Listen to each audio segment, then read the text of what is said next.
राजस्थान के एक छोटे से गांव में कविता नाम की एक होनहार लड़की रहती थी। खेतों की हरियाली, मिट्टी की खुशबू और सादगी भरी जिंदगी ही उसकी दुनिया थी। वह आधुनिक सपनों के साथ अपनी परंपराओं को जोड़ना चाहती थी। मैं अपने खेत में चंदन लगाऊंगी और गांव की लड़कियों को भी सिखाऊंगी।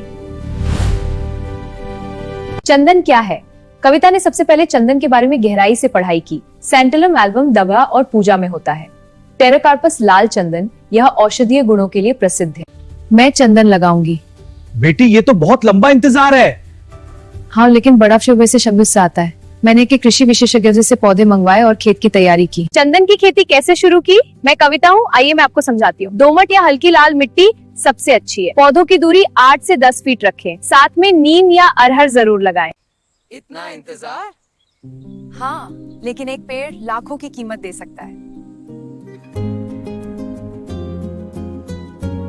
समय बीतता गया। कविता के खेत में चंदन के पौधे बढ़ने लगे। अब वही लोग जो पहले मजाक उड़ाते थे उससे सलाह लेने आने लगे। अब किस समय लेने लगे। कविता ने साबित कर दिया, अगर सोच नहीं हो। खेती सिर्फ मेहनत नहीं, समझदारी का भी खेल है। जो किसान रहता है वही असली मुनाफा कमाता है। और इस तरह चंदन की खुशबू के साथ गांव में बदलाव की हवा भी फैल गई है। साल बीतते गए, पौधे धीरे धीरे पेड़ बनने लगे।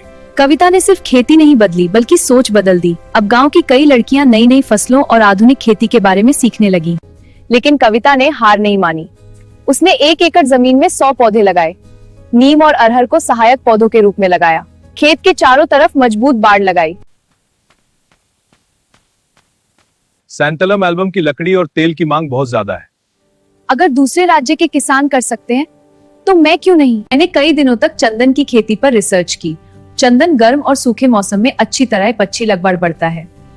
लाल चंदन के औषधीय गुणों के कारण भी यह खास है। मैंने अपने खेत में चंदन के पौधे 10 बाय 10 फीट की दूरी पर लगाए। पास में नीम और अरहर को खेत के चारों ओर मजबूत बाड़ लगवाई है। शुरुआती सालों में हल्की सिंचाई और नियमित देखभाल, इसलिए सहायक पौधा जरूरी है। अगर हिम्मत हो, नई सोच हो और मेहनत हो तो गांव में रहकर भी लाखों कमाए जा सकते हैं। खेती सिर्फ मेहनत नहीं, सही जानकारी और सही फैसला भी है। वीडियो अच्छा लगा हो तो लाइक, शेयर, सब्सक्राइब करें अपने चैनल एग्री बिजनेस आइडिया को। धन्यवाद।